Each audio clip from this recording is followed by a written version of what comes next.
que argumentar com base em todos os argumentos possíveis para que seja feito o recurso, certo? E daí, digamos que eu fiz o recurso, mas não abordei todos os temas necessários. Eu tenho a possibilidade de propor recurso novamente ou não?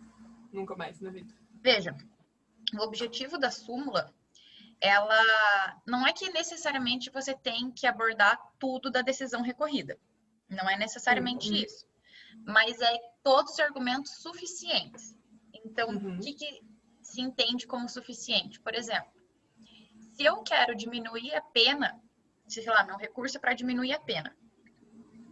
E para diminuir a pena, eu tenho duas teses válidas, por exemplo, dois argumentos que foram colocados na decisão recorrida, ou seja, dois argumentos que me proibiriam de aumentar a pena.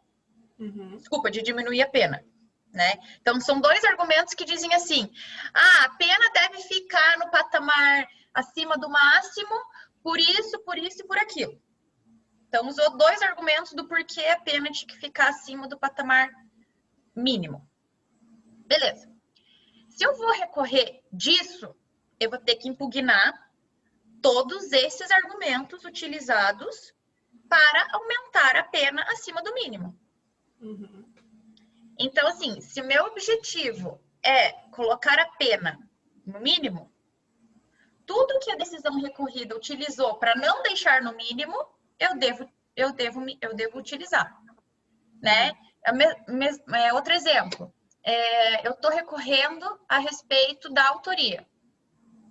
E o juiz se utilizou de fundamento para a caracterização da autoria, o depoimento da Maria e uma foto dele na lanchonete, onde aconteceu o crime. E aí, a partir disso, ele disse que ele era o autor do delito. Se eu quero dizer que ele não foi o autor do delito, eu vou ter que impugnar tanto a foto quanto o depoimento da Maria. O que eu não posso fazer é, se eu quero que dizer assim, a isenção de autoria, dizer assim que não foi ele, que foi outra pessoa, e eu só impugnar a foto, por exemplo, continua sendo válido o depoimento. Tá, mas digamos que eu tenha impugnado só a foto, e daí o recurso é conhecido e não provido, isso? O recurso não é conhecido. Não é conhecido. Não é conhecido. E daí, se ele não for conhecido, eu posso propor o recurso novamente ou preclui o direito? Não, preclui o direito. Ah, tá. O que você vai ter que fazer é tentar dar seguimento no recurso mediante agravo. Mas você não pode usar outro recurso, que daí você precluiu. É praticamente uma renúncia. Você renuncia o seu direito de impugnação daquilo. Você renunciou. Nossa, que medo de fazer recurso, de fazer errado e perder o né? Por isso que tem que impugnar tudo, né? Por isso que tem que impugnar com muito cuidado. Entendi. Entendeu? Beleza. Ela é mais, parece ser mais difícil do que realmente é. Tá. Mas fácil também não é, né?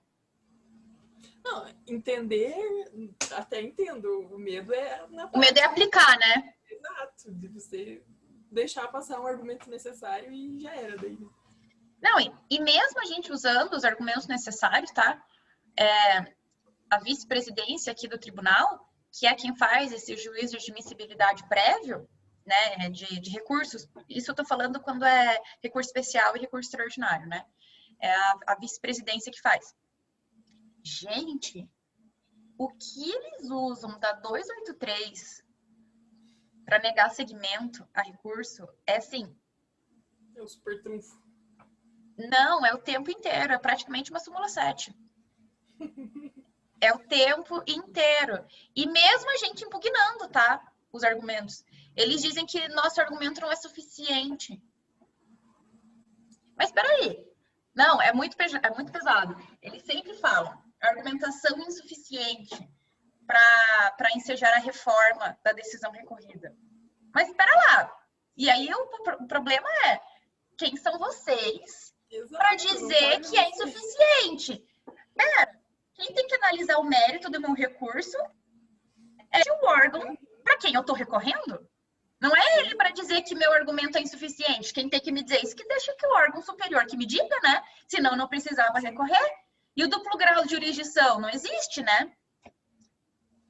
Embora, claro, quando a gente esteja falando de tribunais superiores, não existe duplo grau de jurisdição. Não se aplica o duplo grau de jurisdição. Mas é outra instância, né, que vai analisar o meu recurso. O mérito, né? Não são eles. E olha, eu vou dizer, é triste, porque é o tempo inteiro. Praticamente uma súmula 7. Medo. Professora. Oi, tudo bom, Eliane? Oi, tudo? Professora, tá ruim pra... Eu até posso abrir a câmera aqui, mas é que eu tô no celular, daí eu tô carregando ele. Não tem problema. Daí tá bem ruim pra ficar... Não tem problema. Não, que eu ia comentar, a professora viu quem que é o vice-presidente agora para o próximo mandato? Vai melhorar. Uhum. Ai, gente, é muito legal. Graças a Deus. Isso vai melhorar. Pelo menos alguém que entende de processo, né?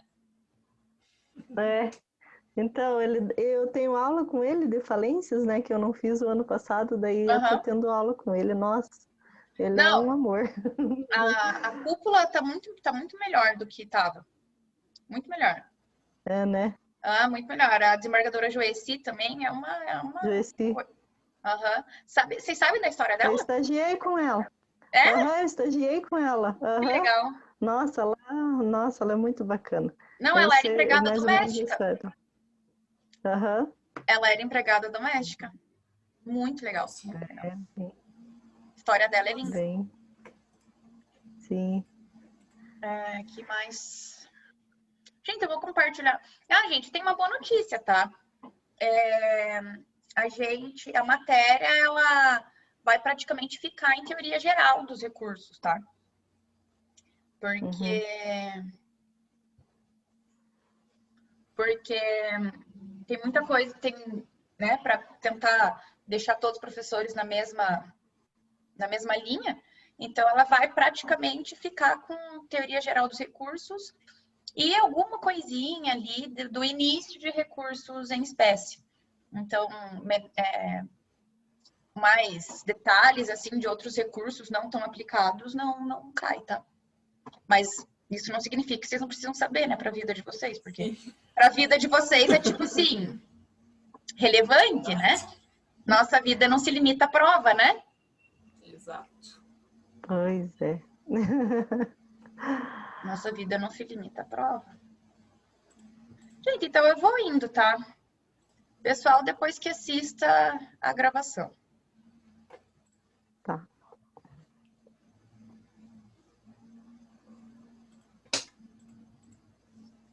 Vocês têm algum... Eu parei em carta testemunhável.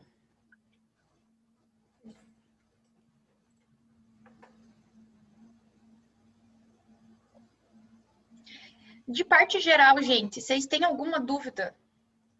Vocês duas? Não, professora, tá tranquilo. Eu até falei para a professora, eu me inscrevi lá no canal da professora aí já quando a professora posta o vídeo, né? Já chega de... Aí eu pego e deixo salvo ali, tipo, programado, assim, mais ou menos, para eu ficar lembrando, entendeu? Daí, de repente, eu pego e ouço, assisto. Tá certo. Se todo mundo fizesse isso, me economizaria um trabalho, viu? Porque, olha, você pegar a gravação. Aí, você joga no YouTube. Aí, depois que você joga no YouTube, você tem que entrar. Gente, vocês não têm noção do que é o AVA. É ruim, né? Imagina. Assim, não é que ele é ruim, ele funciona. Só que ele dá muito trabalho. Por exemplo, enviar e-mail para vocês de link de aula, meu Deus. Aí é um negócio assim, ó. Um dia eu vou mostrar para vocês. Eu quero, eu faço questão que vocês vejam. Porque é um negócio assim, que você fala, por quê? Por que tanta etapa? Por que tanta complicação? Oi! Né? Bom, vou compartilhar aqui minha tela. Vamos lá.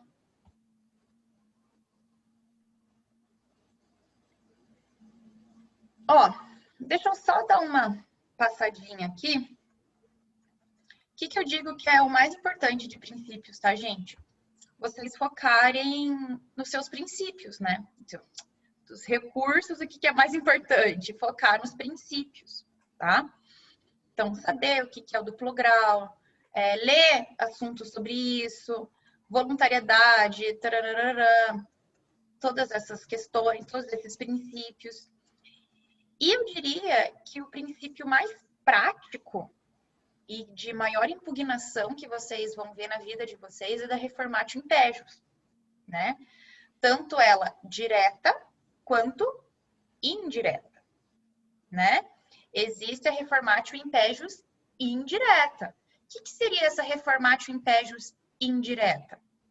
Bom, a reformatio impejus indireta... Peraí, deixa eu ver uma coisa aqui. Deixa eu ver se eu... Cadê? Peraí.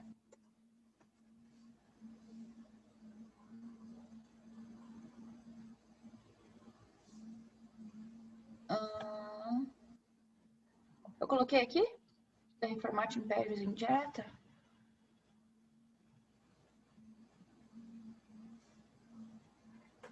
Eu lembro que eu coloquei reformatio impejus indireta. Onde que tá isso? Eu vi a aula agora há pouco e eu não lembro de ter visto essa parte. A aula da reformatio, você viu? Aham. Onde que tá essa coisa, gente? Gente, será que eu não falei? Fala só pra garantir agora. Melhor ter as duas. Sim. Não, lógico. Vou falar. Bom.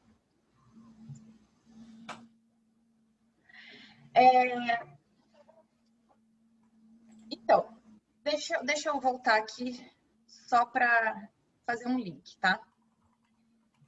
Vou falar sobre todos os princípios, vai. Mais fácil. Princípio do duplo grau de jurisdição, né? Então, o sentido de ter um recurso é possibilitar que a outra instância reanalise aquela decisão, evidentemente, né? Então, o duplo grau de jurisdição é a manifestação da própria existência recursal, né? Eu quero que outra instância analise a minha insurgência, né? Ok. Só que o que a gente precisa entender? O ponto basilar é compreender que duplo grau de jurisdição, na verdade, está muito mais manifestado em tribunal de apelação. O que é tribunal de apelação? Segundo grau, né? Por que eu digo isso? Porque o tribunal de apelação, ele possui cabimento absoluto, né? Então, o Tribunal de Apelação, ou seja, o Tribunal de Justiça ou Tribunal Regional Federal, eles podem analisar tudo que eu impugnei, logicamente, né? Então, tudo que eu impugnei, eles podem analisar. Já o STJ e o STF, eles possuem uma limitação. Embora eu possa ter me insurgido de todo o teor do acórdão, por exemplo, do segundo grau, parte dele nem sempre pode ser matéria de conhecimento pelo STJ e pelo STF. Por quê? Porque algumas matérias, né, vão ter obstáculo, por exemplo, na súmula 7. Outras matérias vai ter obstáculo o quê? Na súmula 283, né? Então, existem obstáculos para conhecimento recursal em sede do STJ e do STF. Ora, isso é em razão do próprio objeto do recurso especial e do recurso extraordinário, que visam o quê? A violação de lei infraconstitucional. Então, se não teve violação à lei infraconstitucional e eu estou apenas discutindo uma insurgência minha que não violou uma lei, mas é uma insurgência minha, né? Por exemplo, a justiça na aplicação de uma pena, a justiça na aplicação de uma pena não é matéria de violação à lei infraconstitucional. Né? Posso tentar alegar uma desproporcionalidade e tal, mas é muito raro que eu consiga dizer que tem uma afronta direta a uma lei infraconstitucional, simplesmente alegando a injustiça na aplicação de uma pena, né? É muito difícil isso acontecer. Ou seja, existem matérias que serão obstacularizadas no conhecimento de um recurso especial. Do mesmo jeito, no recurso extraordinário. Eu só vou poder impugnar matéria constitucional. Então, aquilo que for tanto uma ofensa reflexa, né, ou aquilo que não atingir, enfim, diretamente uma lei constitucional, eu não vou poder levar a minha matéria ao STF. Por isso que a gente diz que o duplo grau de jurisdição é manifestado aonde? No Tribunal de Justiça e no Tribunal Regional Federal. Ou seja, em segundo grau, né? Por isso que a gente até fala que não existe terceiro grau, porque não é direto, né? Não existe essa ligação direta. Enfim. Voluntariedade, né? A gente sabe que, via de regra, os recursos são voluntários. Então, a manifestação de vontade de recorrer. E aí, havia-se uma discussão se o Ministério Público era obrigado a recorrer ou não, né? Entende-se que o Ministério Público não é obrigado a recorrer, embora o Pacelli, por exemplo, ele vai dizer que o Ministério Público, em razão da obrigatoriedade da ação penal pública, ele seria obrigado a recorrer. Mas o que é matéria preponderante, doutrina preponderante, que o Ministério Público não é obrigado a recorrer se ele se satisfez com a decisão, né? Essa é a regra. Os recursos, eles somente serão cabíveis se a parte tiver vontade. Mas existem recursos ex officio. Quais são esses recursos ex officio? Existem algumas possibilidades de conhecimento obrigatório da instância superior. Exemplo, da decisão que concede HC. Essa decisão é feita pelo juiz de primeiro grau. Quando, por exemplo, um delegado, que é o órgão coator. E aí eu impetro o meu HC para o juiz de primeiro grau. O juiz de primeiro grau que vai analisar, conceder ou não o HC. Ou seja, é um juiz singular. Não é um colegiado que vai julgar o meu HC. Sendo que o HC, via de regra, ele tem que ser julgado o mérito por um colegiado. Então, se é um juiz singular que está analisando o meu HC, entendeu o legislador que seria necessário que um órgão colegiado reanalisasse aquela situação. Então, por isso que existe recurso ex officio, ou seja, recurso que, embora não haja manifestação de vontade das partes, a decisão será apreciada por um órgão hierarquicamente superior. Essa decisão, por exemplo, é da concessão de habeas corpus, feita pelo juiz singular, tá? Antes nós tínhamos a questão da absolvição sumária pelo Tribunal do Júri, isso não existe mais. Ainda persiste a concessão de reabilitação penal. A reabilitação é um procedimento para limpar o nome, né? Então, a pessoa cumpriu a pena, passou 5 anos, ela pode limpar o seu nome.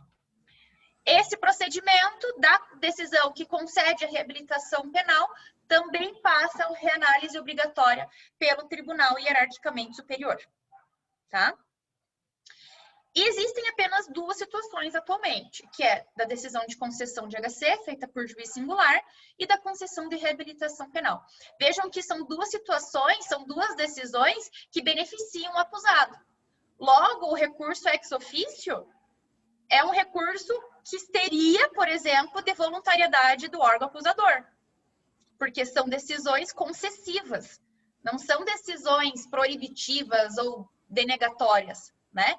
Então, vejam que são sempre recursos que seriam uma manifestação do órgão acusador e não da defesa, né? Então, tem uma crítica relacionada a isso, enfim. Unirecorribilidade, básico, para cada decisão cabe apenas um recurso, né? Eu não posso ter multiplicidades. Princípio da fungibilidade. Há situações que não envolvam um erro grosseiro, em que a gente vai aplicar essa questão da fungibilidade, né? Então, por exemplo, eu errei um prazo recursal ali, né? Mas era um prazo, assim, por exemplo, da carta testemunhável, que é de 48 horas, eu interpus em 50 horas, né? Ou, por exemplo, eu estou falando aqui de um recurso em sentido estrito e eu apliquei a carta testemunhável, né? Eu posso aplicar o princípio da fungibilidade? Sim, se não for um erro grosseiro, que não haja má fé, né? Vamos imaginar, eu interpus um recurso em 10 dias, sendo que o cabível era em 5. Aí eu tento aplicar a fungibilidade. Não vai ser aplicado, né? Porque aqui a gente estaria caracterizando uma má-fé. E a reformatio impejus, né? Que eu digo que é a que a gente mais aplica na prática, né? O que é a reformatio impejus? Gente, vamos imaginar o seguinte, tá? Eu sou a defesa e eu não recorri. Ministério Público recorreu. A sentença pode piorar para o meu lado? Pode. Não, eu não recorri. Eu sou defesa. Eu não recorri. Apenas o Ministério Público recorreu. Pode ser que a decisão piore a minha situação? Sim. Agora vamos imaginar o contrário. Só eu recorri. Só eu, defesa, recorri. Ministério Público não recorreu. Ora, a situação não pode piorar para o meu lado. Se o Ministério Público não recorreu, se só eu recorri, é lógico que o juiz, que o desembargador, quando for analisar o meu recurso, embora ele não concorde comigo, ele não vai poder piorar uma situação. Ou seja, ele não pode agir de ofício. Ele não tem como agir de ofício se não foi pedido. E mais, isso seria uma situação em que inviabilizaria o duplo grau de jurisdição. Pensem, se eu recorro, e se eu não tivesse a segurança de que a minha situação não iria ficar pior, eu não iria recorrer. Porque eu caio no risco de que um desembargador louco piore a minha situação. Então, por que eu vou recorrer? Por que eu vou dar essa matéria para apreciação de um outro órgão se eu corro o risco de piorar? Então, não vou recorrer. Então, aqui a gente teria um limite ao próprio exercício do quê? Da ampla defesa. Eu estaria limitando a minha defesa se eu tivesse temor da minha situação piorar com o meu recurso. Não, minha situação não pode piorar com o meu recurso. Agora, é lógico, se as duas partes interpõem recurso, o desembargador pode acolher tanto a minha parte, como acolher a parte do outro órgão.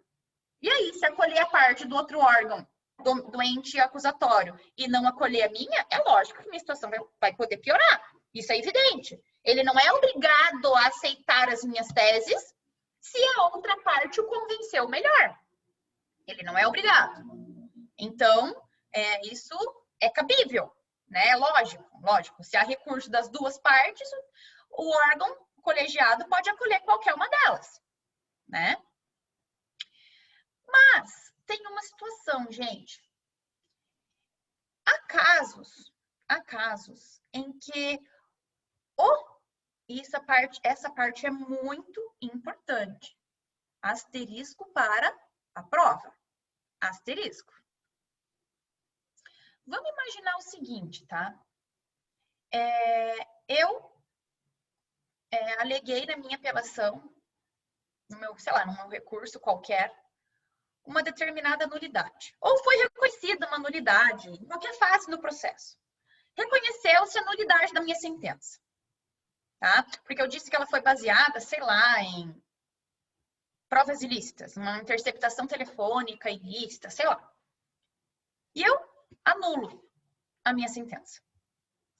Minha sentença foi lá e estipulou um grau de pena. Um grau X de pena. Anulou minha sentença. O que acontece quando a sentença é anulada? O processo volta e retoma de onde parou, né? Então, se foi anulada só a sentença, vamos supor, volta para o juiz para que ele profira nova sentença, né? E aí, sem considerar aquela prova ilícita, evidentemente, né? Então, voltou. Ele tá para sentenciar de novo. E sentenciando de novo, ele não pode piorar a minha situação. Houve um marco no estabelecimento da pena. Então, se ele chegou no marco X na minha sentença passada, ele não pode piorar. Isso se chama reformatio impejus indireta. Reformatio impejus indireta. Se assim não fosse, eu não alegaria uma nulidade. E, novamente, eu criaria um obstáculo à ampla defesa. Né? Ó, essa parte que eu coloquei aqui, ó. Havendo anulação da sentença, a nova decisão não pode superar a condenação imposta anteriormente. A jurisprudência dizendo que não há reformatio impejus quando o tribunal adota novos fundamentos. Enfim, tá. Olha aqui que eu disse. Havendo anulação da sentença, a nova decisão não pode superar a condenação imposta anteriormente. Isso se chama reformatio impejus indireta. Né? Veja, se assim fosse, eu não alegaria a minha nulidade. Porque eu ficaria com medo de que a nova sentença me prejudicasse. Certo? Então, se aquela sentença que foi anulada me estabeleceu, sei lá, um grau de pena ou determinada situação, ou qualquer coisa, entendeu? A nova sentença, a nova decisão, não vai poder me prejudicar. E isso se aplica... Diga. Isso é mesmo se durante essa nova... Porque nesse seu exemplo foi só a sentença que foi anulada, mas imagine que tem alguma nulidade no início do procedimento, tem que ser feito tudo de novo. Se aparecer alguma prova nova, alguma situação nova, mesmo assim tem que ficar no patamar da sentença anterior? Mesmo assim. Mesmo assim. Da sentença anulada. Vamos imaginar que houve uma nulidade lá desde o recebimento da denúncia. Desde o recebimento da denúncia. E lá teve fase da instrução e na instrução foi colhido novas provas. Na colheita de novas provas, tiveram novos fatos e novos argumentos para, sei lá, valorar de um grau pior a condenação dele, sei lá. A nova sentença não pode ser pior que a anterior. De maneira alguma. E se a sentença nova for pior, o recurso é apelação mesmo ou tem algum recurso? O recurso é apelação mesmo. O recurso é apelação mesmo. Aí você vai apelar e você vai dizer, ei, violação ao artigo 617, proibição da reformatio impejus indireta. Não pode. Não pode. Tá? Isso a gente aplica muito, sabe? Isso aqui isso é muito prático, esse princípio, sabe? De todos esses que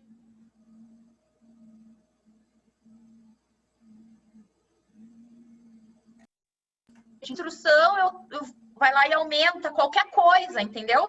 Sei lá, a culpabilidade da gente, sei lá, qualquer aspecto, sabe, da pena, vai lá e aumenta porque teve na nova instrução, teve novos fatos, etc, etc. Não importa. Não importa. Reformatio impejus indireta. Porque se assim fosse, eu não alegaria a nulidade. Eu ficaria receosa de alegar certa nulidade, porque poderia prejudicar a minha situação.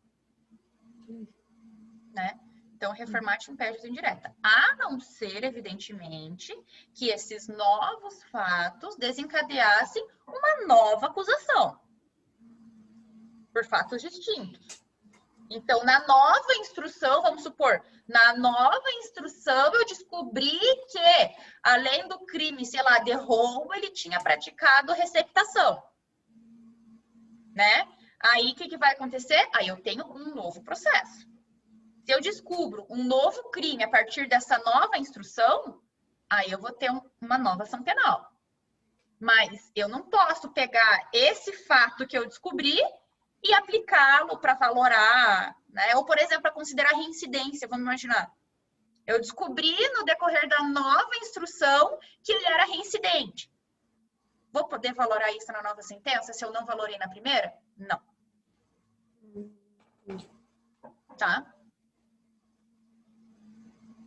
Eliane e Amanda, tudo bem? Tudo tranquilo, professora. Então tá. Fale para os coleguinhas de vocês verem essa aula, que é importante, tá? Tá bom. A gente manda lá no grupo lá para eles. Isso. Dica. Dica importante. Dica importante, é asterisco na aula, última aula.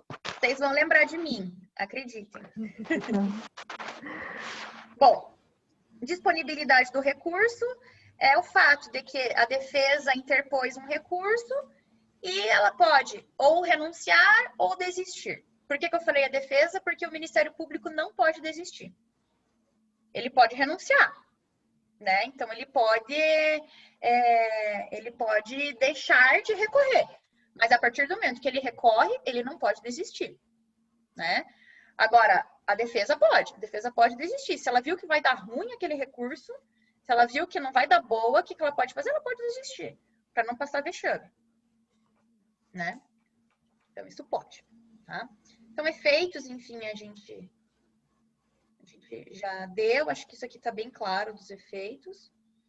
O juízo de admissibilidade é feita por 2 instâncias, né?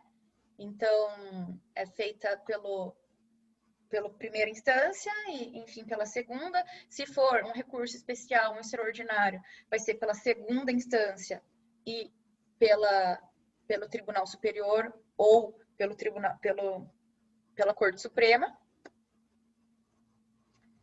Requisitos de admissibilidade, enfim. Opa, cadê? Ei! Travou. Tô passando, tá? Se alguém ficar com dúvida, Isso aqui é bem importante, gente, a delimitação do que você vai impugnar, né? Você precisa impugnar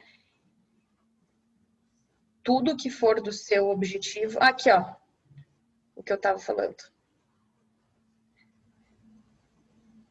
A reformate melius pode, né? Então, pode ser que só o MP recorra e que o desembargador vá a meu favor? Pode, nunca vi, mas pode. pode acontecer, né? Existem milagres, né? Essa parte aqui é importante também, inexistência de fato impeditivo e tal, isso aqui é importante. Porque, por exemplo, vejam que bizarro, antes, para você apelar, o réu tinha que estar preso. Imaginem que absurdo. Se houvesse decreto de prisão, né? Imaginem que absurdo. É um absurdo. Agora vamos para os nossos recursos, né?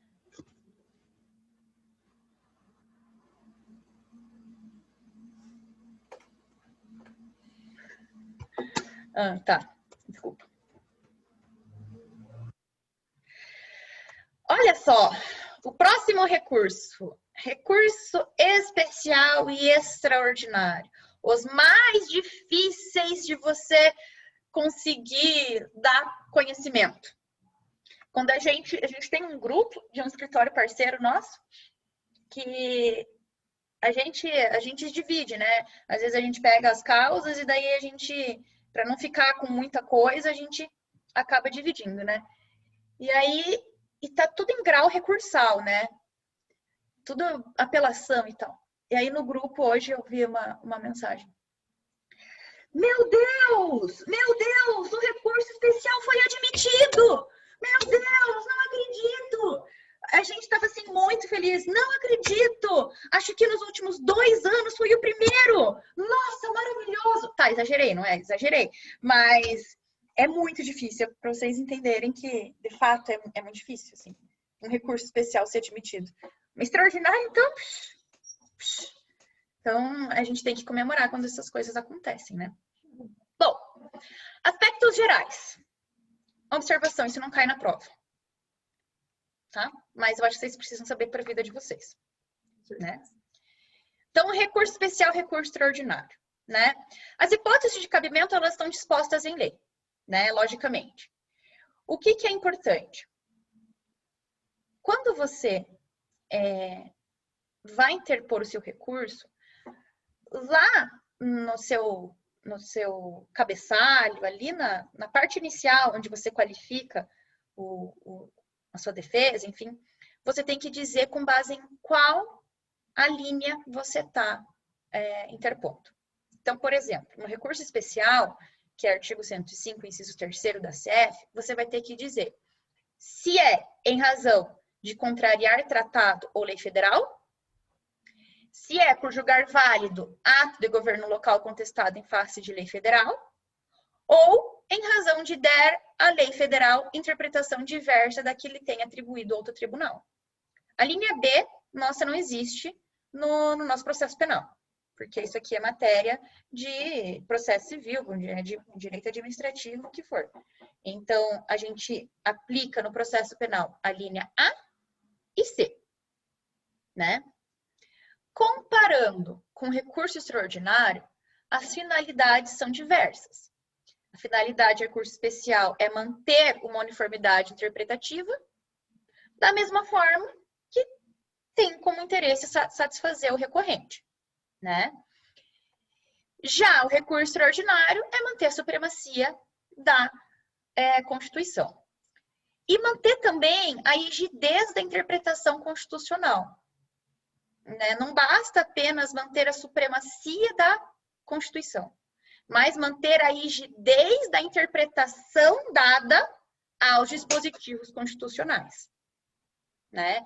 Então, é o Supremo Tribunal Federal que deve fazer o controle sobre a interpretação que é dada aos dispositivos constitucionais. A maneira como vem sendo aplicados os dispositivos constitucionais. Por isso que é muito equivocado quando a gente barra muito o conhecimento ao STF, ao STJ, enfim, da matéria recursal. Porque são esses órgãos que devem criar os entendimentos uniformizados a respeito da interpretação que vem sendo dada. Se a gente fica limitando o tempo inteiro que o recurso chegue a eles, a gente limita que eles tomem conhecimento de como os tribunais hierarquicamente inferiores estão aplicando a lei, seja ela infraconstitucional, seja ela constitucional. Então, é um risco muito grande a gente limitar. Ah, mas tudo bem, os tribunais estão abarrotados. Ah, mas tudo bem. Gente, vamos combinar uma coisa? Faz sentido ter um STF com 11 ministros? 11 só? Para julgar um país? Para! Não tem dinheiro? Para! Tem 11 ministros. Gente, é muito pouco para uma Corte Suprema. Olha o tamanho do Brasil, gente. 11 julgadores, não tem... Em Curitiba tem 120 desembargadores. É lógico, né, que não precisa de tanto, até porque a gente tem uma barreira que é só para matéria constitucional. Mas mesmo assim, 11? Tipo, 11? Né? Então, e aí, tendo 11 pessoas numa corte máxima do país, é lógico que eles vão se achar mais que Deus. É evidente. Porque tem tão pouco, né? Tem tão pouco. É muito poder na mão de poucos. Muito poder. Então, eu acho muito arriscado.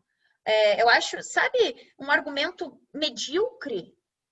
Você ficar barrando o tempo inteiro o conhecimento porque o tribunal está cheio de trabalho? É um argumento medíocre. Ah, porque tem que dar eficiência aos julgados, porque... E daí, por isso, você minimiza o interesse do recorrente? Por isso, você minimiza uma situação que, às vezes, é de uma flagrante injustiça? Então, é muito complicado, sabe? Eu acho que é algo para a gente conversar em muito tempo numa mesa de bar, mas que é algo complicado, sim, porque a gente limita certos conhecimentos de uma matéria que pode ser muito importante, né? Enfim. Bom, aspectos comuns, né? O recurso especial e o recurso extraordinário, eles têm que ser impugnados, eles têm que vir de um acordo, né? Então, ou seja, decisão monocrática não cabe. Professora, e se por um absurdo eu tive uma decisão monocrática? O que você tem que fazer? Você tem que embargar. Para que o órgão colegiado tome conhecimento daquela matéria. Porque se você não embargar e você tentar entrar com recurso especial ou extraordinário de uma decisão monocrática feita de relator, você não tem como levar esse recurso ao conhecimento das cortes superiores. Então, sempre tem que ser de acordo, tá? Sempre tem que ser de acordo. Tem que ser uma última ou uma única opção. Ou seja, se ainda couber agravo, não vou entrar com recurso especial extraordinário. Se ainda couber, enfim, embargos, infringentes, não vou entrar com recurso especial extraordinário. Então, tem que ser a última ou a única opção, tá? Pré-questionamento. O que é o bendito pré-questionamento? Bom, vocês sabem isso em processo civil e aqui não se diferencia muito, né? Não vai se admitir recurso extraordinário da questão não ventilada na decisão recorrida. O que eu estou querendo dizer? Qual a interpretação que vocês extraem dessa súmula? Que isso pode ser debatido o que já foi questionado anteriormente. Você não pode inovar esse tipo de recurso. Exato. Da mesma forma, e se na apelação, nas minhas razões de apelação, eu trouxe essa matéria, mas o tribunal não analisou essa matéria? Aí não sei. Não, mas é uma questão para a gente pensar. Ó, vamos pensar. A súmula diz, é inadmissível recurso extraordinário cadê? É inadmissível, não ventilado na decisão recorrida. Ou seja, pela súmula, é a decisão que deve analisar. Mas e por uma decídia do julgador, eles não analisarem? Complicado. E o que eu vou dizer para vocês? Nesse caso, qual é a barreira do recurso especial extraordinário? O fato dele não ser a última ou única opção. Por quê? Porque vai caber embargos de declaração. Se você trouxe a matéria nas razões de apelação e o tribunal não analisou essa matéria, e você quer recorrer dela, o que você tem que fazer? Entrar com embargos de declaração. Por quê? Houve uma omissão.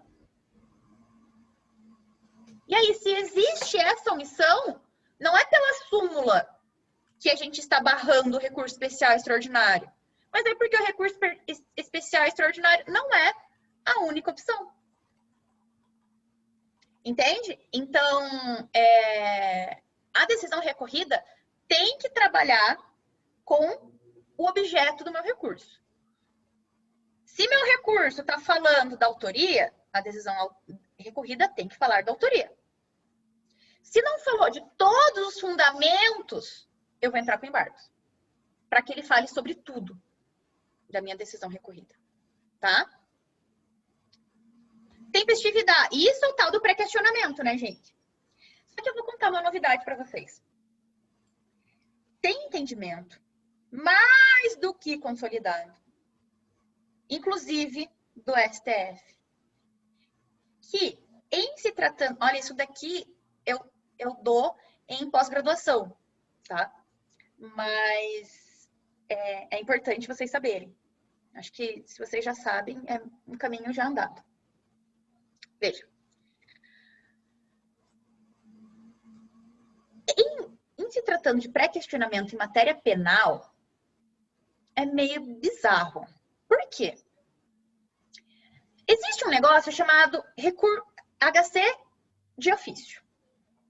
Vocês sabem, já viram isso na mídia, em tudo quanto é lugar, falando sobre a possibilidade de concessão de HC de ofício. Ou seja, o julgador, de ofício, concede uma ordem de HC. Ele não concorda com os meus argumentos expostos no meu HC, mas ele concede de ofício. Por quê? Porque ele acha que a decisão é bizarra, que ele acha que a decisão, ou que me prendeu, ou enfim, do meu constrangimento, que a decisão, ela tem um constrangimento legal, ela está eivada de constrangimento legal, só que não pelos fundamentos expostos na impetração do HC. Ou seja, ele quer cessar esse constrangimento ilegal, não pelos fundamentos do meu HC. E ele faz o quê?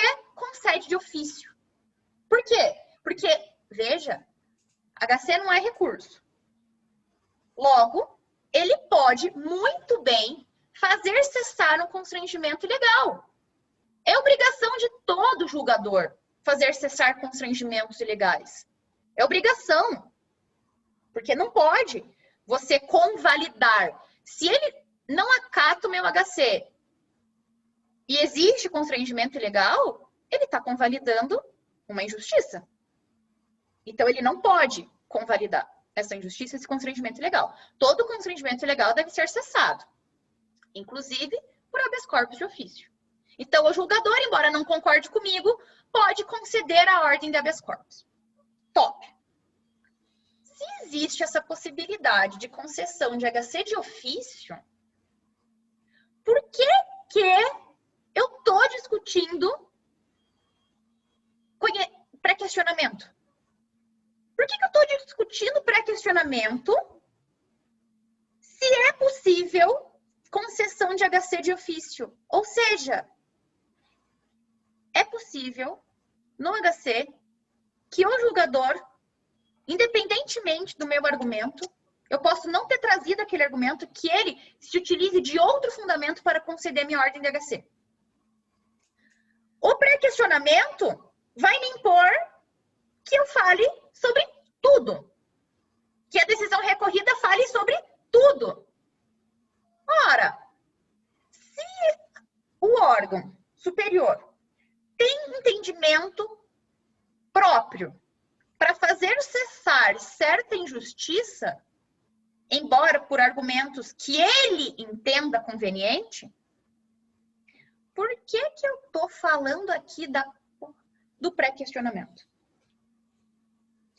Se existe, tem a possibilidade no processo penal de concessão de HC de ofício, logo no processo penal o pré-questionamento não tem fundamento no processo penal. Então, existem entendimentos, tem do Gilmar Mendes, tem do Celso de Mello, tem do Marco Aurélio Lewandowski, falando exatamente que no processo penal o obstáculo do pré-questionamento perde relevo. Porque tem a possibilidade de concessão de HC de ofício. Tá? Isso é muito importante na vida prática da gente. Tá? Bom, bola para frente. Tempestividade, 15 dias. Mas no processo penal os prazos são corridos, né? Então a gente não vai considerar final de semana, a gente não vai considerar nada disso. É tudo junto, né? Não tem essa frescura aí. A gente trabalha final de semana. Bom, repercussão geral. No recurso extraordinário, requisito obrigatório. Ou seja, além da violação a dispositivo constitucional, a matéria precisa ter relevância social, política, econômica, jurídica, que vai além dos interesses subjetivos da causa. Isso faz sentido porque o STF, ele, além de ser o guardião da Constituição, ele deve uniformizar os entendimentos das cortes inferiores em matéria constitucional. Então, para ele, os elementos subjetivos da causa não são interessantes, porque a ideia é trazer uma interpretação unânime acerca de determinado assunto. E não de um assunto subjetivo da parte, né? E, novamente, eu falo, no processo penal, os interesses vão além do subjetivismo. E eu digo novamente, a repercussão geral em matéria penal também não tem tanto relevo. Porque é lógico, se eu estou falando de um constrangimento, se eu estou falando de uma matéria que envolve injustiça em cercear a liberdade de um sujeito, porque o processo penal, via de regra, cerceia liberdades, o interesse não é subjetivo, o interesse é global, né? Então, aqui, de novo, eu digo que no processo penal, a repercussão geral é meio relativizada, né? Mas,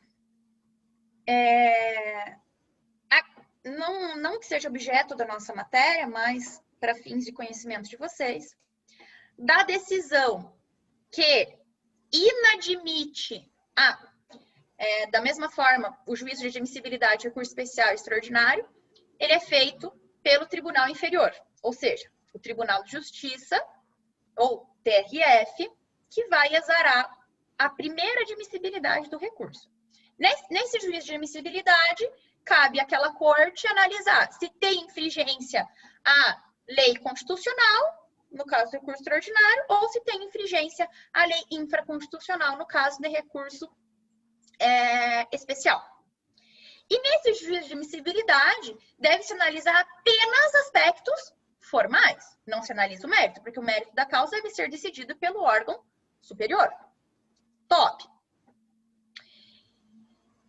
Desse juízo de admissibilidade, existem 3 decisões que podem ser dadas.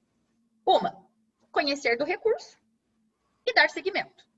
Conhece do recurso, dou seguimento, vai para o tribunal cabível. STF, STJ. Ele pode negar seguimento ou pode inadmitir seguimento. A decisão que nega seguimento cabe agravo interno. Da decisão que inadmite, cabe agravo em recurso especial ou agravo em recurso extraordinário. Qual que é a diferença? No agravo em recurso especial e em recurso extraordinário, o objeto da inadmissão do meu recurso se refere ao próprio cabimento do recurso.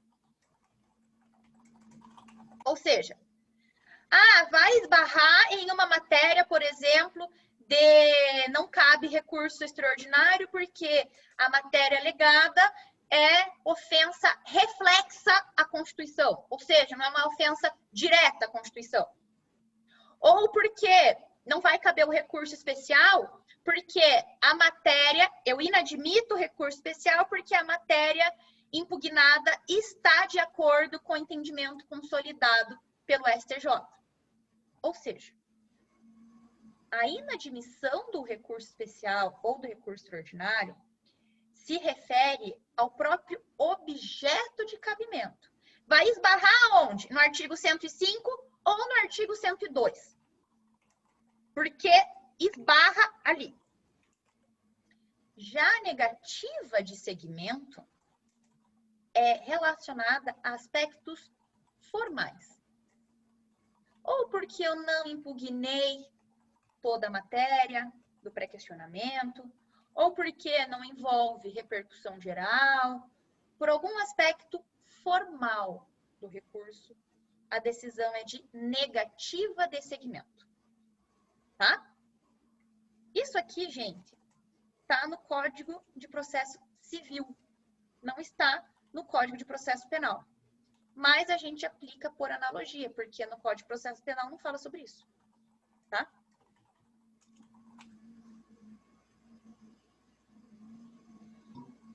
Todo meu conhecimento de processo penal acabou aqui.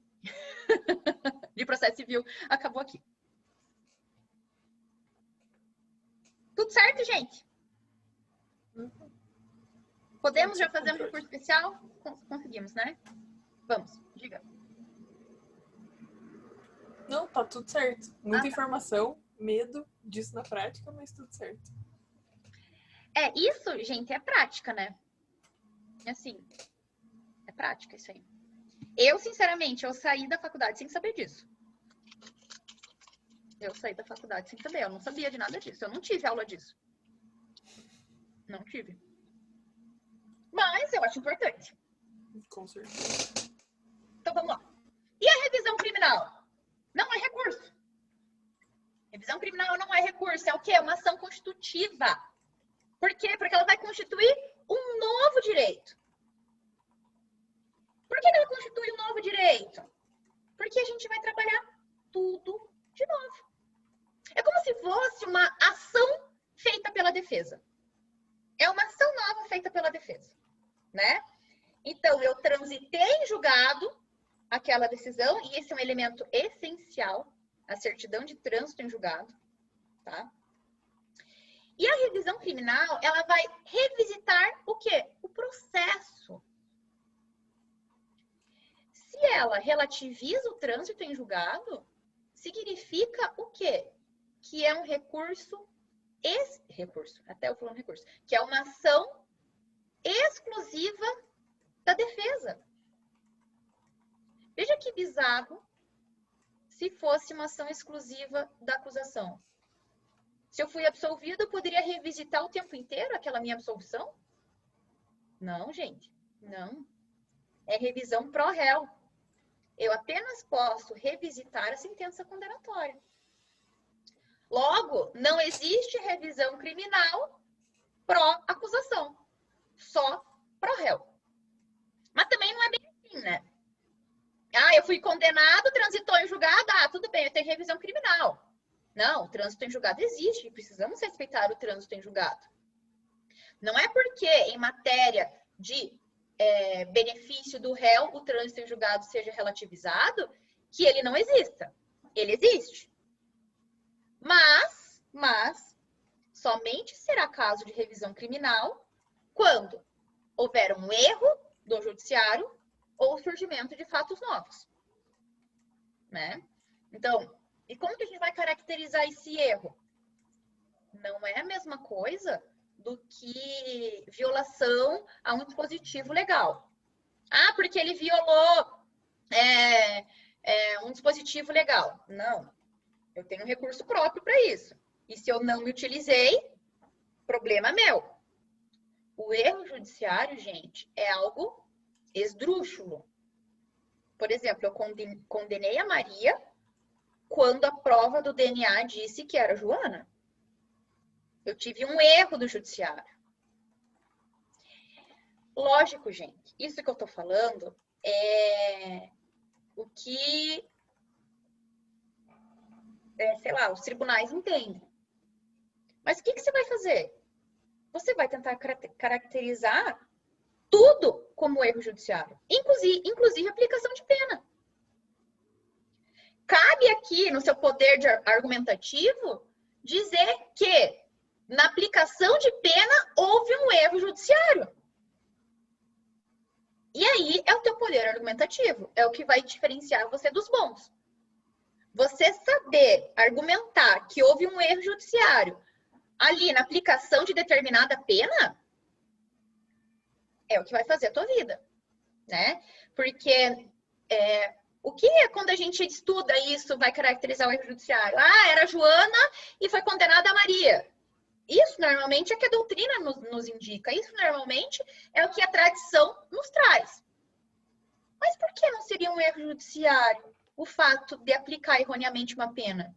E o sujeito, em vez de ter merecido 2 anos, foi condenado a 14? Isso não é erro. Lógico que é erro. Por que não seria? Né? Então, vai do seu poder argumentativo tentar caracterizar o erro judiciário. E surgimento de fatos novos, aí é lógico, a gente conseguiu uma prova nova, a gente conseguiu um elemento novo. Aqui, o surgimento de fatos novos está muito associado com provas novas, né? E lógico que o pedido deve ser formulado em favor do condenado, tá? E em qualquer tempo, tá? Não existe um limite temporal. Desde que, lógico, depois do trânsito em julgado. O juízo competente é de execução ou juízo comum? Juízo comum. O juízo comum. Só que, segundo grau. Você sempre vai colocar em segundo grau. Tá? Habeas corpus. Também não é recurso. Né? Habeas corpus também não é recurso. Habeas corpus é uma ação autônoma de impugnação. Né? Então, de novo, ele cria um novo direito. Só que ele é mais importante do que uma revisão criminal. Porque o habeas corpus é aquilo que vai fazer cessar um constrangimento ilegal. E existem duas modalidades. Um preventivo e outro liberatório. Isso é o que a doutrina diz. O que existe? O liberatório. Não existe, na prática, HC preventivo. Ai, eu tô na iminência de ser preso, vou entrar com HC. Para, isso nunca vai acontecer. Para, gente, é bizarro isso. Ah, não, eu tenho salvo-conduto. Tá tudo certo, eu não vou ser preso. Para. Agora, não se confunde o fato de que o HC sirva para todo constrangimento ilegal. Todo constrangimento ilegal é atacado com HC. Constrangimento ilegal não significa apenas risco à liberdade. Constrangimento ilegal serve, por exemplo, para uma denúncia que foi recebida sem justa causa. Uma denúncia foi recebida sem justa causa, é um constrangimento ilegal. Cabe o quê? HC para trancamento de ação penal. Você viu isso, né, Jéssica? Sim. Então, o HC, gente, ele faz cessar o constrangimento ilegal. Professor, então se eu estou entrando um HC em face de uma decisão que recebeu a denúncia sem justa causa, é porque ele é preventivo? Não, cacete. Tem nada a ver. Ele continua sendo HC repressivo. Ele continua sendo HC repressivo. O HC preventivo é aquilo bonito que diz nas estantes dos livros para você se salvaguardar se eventualmente você for preso. Gente, não paguem mico entrando com esse tipo de HC. É muito mico. É muito vergonhoso. É muito feio. Não é? É mico, porque ninguém vai conceder um HC desse pra você. Ninguém. Você precisa ter um constrangimento legal, né? E eu volto a dizer, o fato de que o sujeito não esteja preso não significa que você não pode entrar com HC. O fato de simplesmente ele ter tido uma decisão ilegal contra ele já é o suficiente para você entrar com HC. E o que considera decisão ilegal? Não sei, tudo. Depende. Muitas coisas podem ser decisões ilegais. Muitas coisas podem ser decisões ilegais. Tenho como dizer aqui para vocês? Não tenho. Porque é um mundo, uma infinidade de situações que podem ser decisões ilegais. Eu posso ter uma decisão ilegal que, sei lá, me violou a ordem da audiência. Posso ter uma decisão ilegal que aceitou a violação de uma ordem de audiência. Posso ter uma decisão ilegal que aceitou, que o Ministério Público tivesse interrogado meu cliente antes de dar a testemunha ser ouvida. Posso entrar com o HC disso? Posso. É uma decisão ilegal, é um constrangimento ilegal.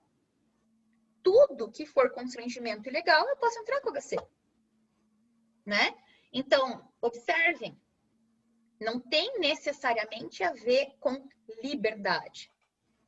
Tem a ver com cessação de ilegalidades. A gente quer fazer cessar uma ilegalidade, sendo ela que atente contra a minha liberdade ou contra a minha dignidade, né? Uma decisão que prejudica o contraditório é uma decisão ilegal, atacável por HC. A decisão que, por exemplo, veja, vamos imaginar que ele esteja falando de um homicídio culposo e foi lá para o tribunal do júri. Eu entro com exceção de incompetência, dizendo assim, ei, mas a gente está falando de homicídio culposo. O tribunal do júri não é legítimo para isso. Ele não é competente para isso.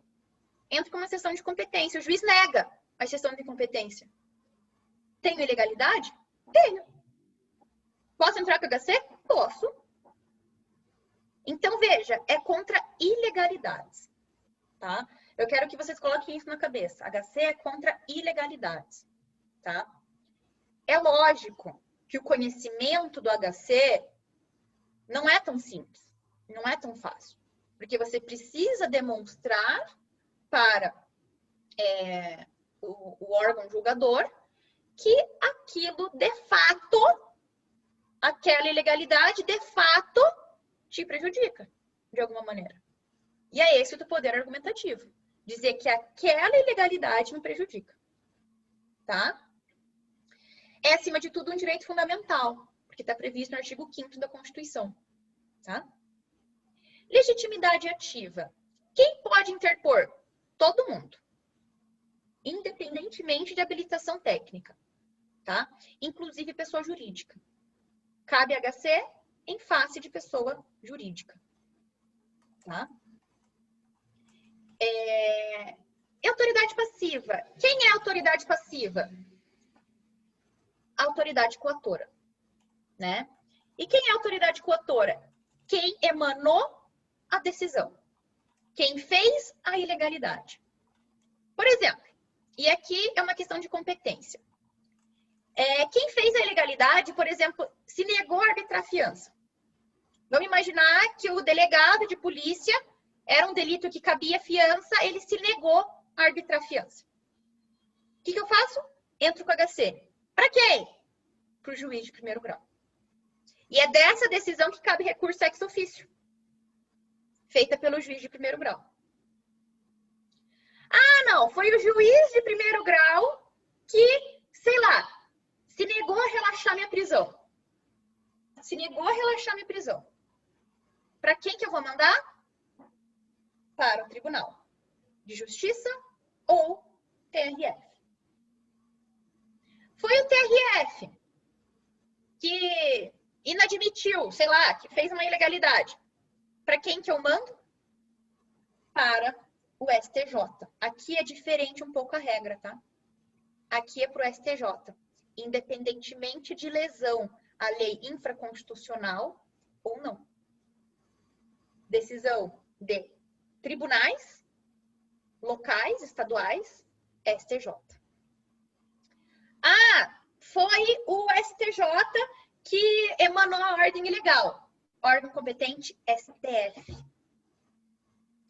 Ah, foi o ministro do STF que emanou a ordem ilegal. Plenário do STF. Tá? Sabe por que você está falando tudo isso? Cai na prova? É muita coisa. Não, não cai na prova. Não cai na prova. Fiquem cuca fresca, não cai na prova. Tá? Prometo para vocês. Essa é a segunda parte da aula, né?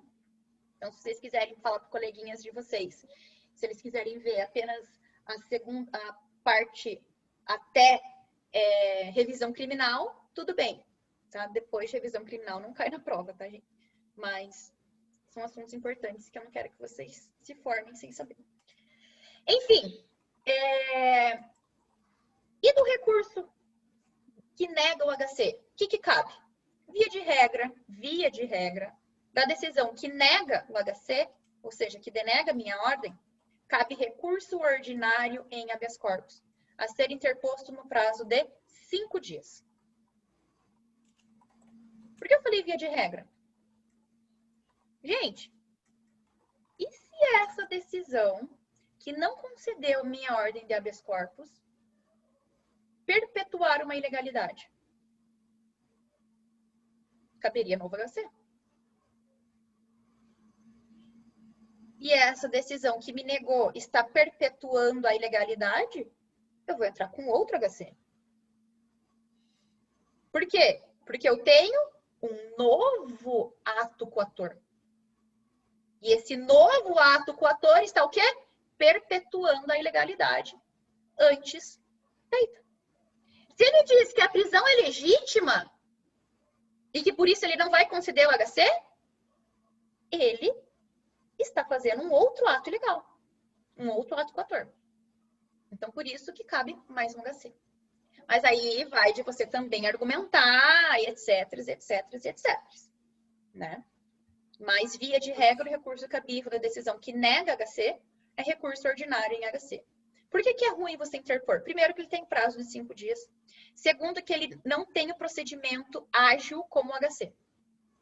Ele vai para um recurso normal. Então, ele pode demorar muito tempo para ser conhecido, ele passa por juízo de admissibilidade, coisa que não tem no HC.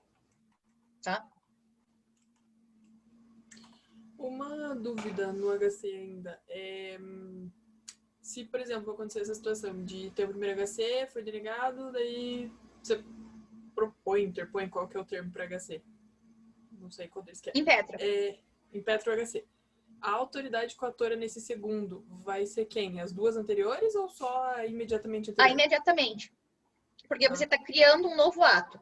Você está criando, digamos assim, uma nova relação. Tá. Aí você vai impugnar esse daí.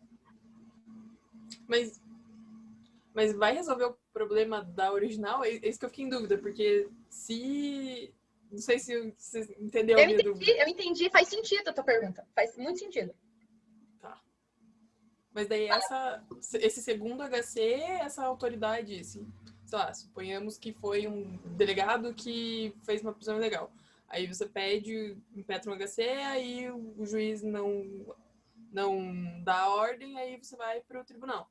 No tribunal, o desembargador daí rever, sei lá, dá a ordem para soltar a pessoa, mesmo que a autoridade do segundo HC seja o juiz e não o delegado. Perfeito. Perfeito. Nossa, que confusão. Tá. É confuso. Mas é esse o raciocínio.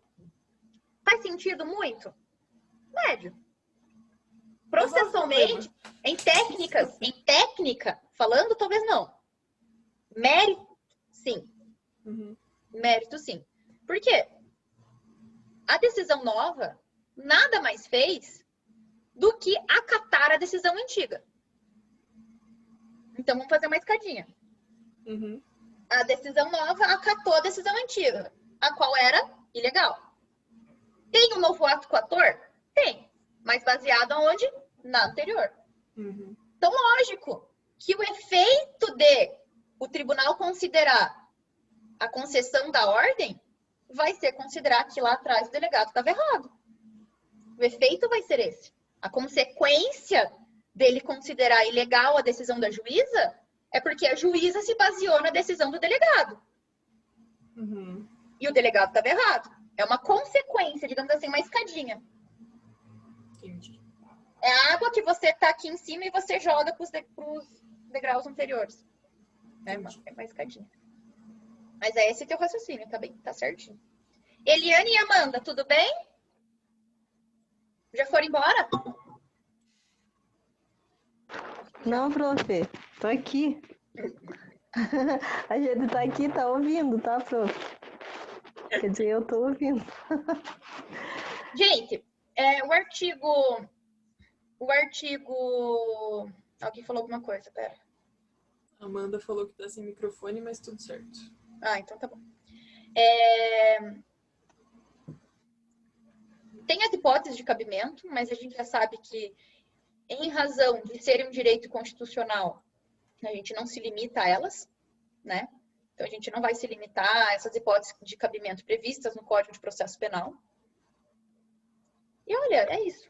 Trouxe algumas questõezinhas aqui para vocês treinarem. mas não vai dar tempo porque eu tenho outra aula agora para o 4º ano. Então, se vocês quiserem treinar para fins de OAB, fiquem à vontade. Beleza? Beleza, prof. Obrigada pelas questões aí. Imagine. Então tá, gente. É isso.